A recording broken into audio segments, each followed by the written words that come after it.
Hey, it's Mark Dixon here in the Channel 3 Early Warning Forecast Center with an update for you as we have brand new into the Early Warning Forecast Center, a severe thunderstorm watch up for the entire state. This runs until 11 o'clock tonight. So a very similar situation like we saw yesterday. We're currently quiet in Connecticut, but storms are firing up in and around Albany, some of which have already gone severe. They'll continue to grow in coverage and head in our general direction. With thunderstorms that do develop and move through Connecticut, like yesterday, the greatest concern is going to be damaging wind gusts 60 to 70 miles an hour in the strongest storms, perhaps some hail, also some very heavy rain as the atmosphere is just loaded with moisture. So given that the ground is fairly saturated for the recent rounds of rain we've had, we could see some poor drainage or even flash flooding as we head through the course of our Wednesday evening. And of course, with any thunderstorm, lightning is going to be an issue, and it could be quite a show, much like we saw yesterday. So there you can see the severe thunderstorm watch that includes parts of Pennsylvania and much of southern New England. Again, storms continuing to develop along and in advance of a fairly slow-moving frontal boundary.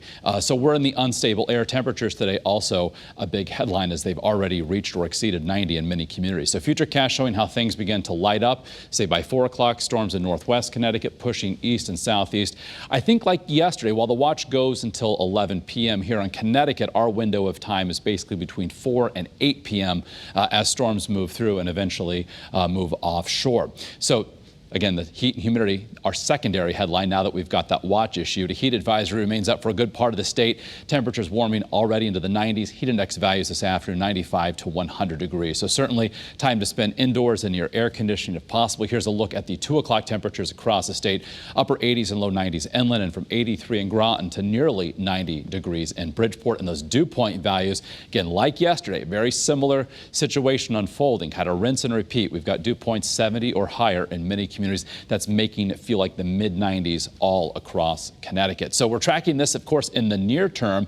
As we head Thursday into Friday, it's all about Elsa. We'll have much more on this as the track has shifted to the west. The storm could move near, if not over, southern New England, including us here in Connecticut. So that means not only some heavy rain potential that could lead to flooding concerns, but also some gusty wind now for parts of southeastern Connecticut based on how this storm tracks. So we'll have much more on Elsa's impact, but of course, more importantly, the heat, the humidity, and the severe weather threat as we head through the course of the afternoon on all of our digital platforms and, if necessary, on Channel 3. In the meantime, we'll see you for Eyewitness News between 4 and 6:30 for the very latest.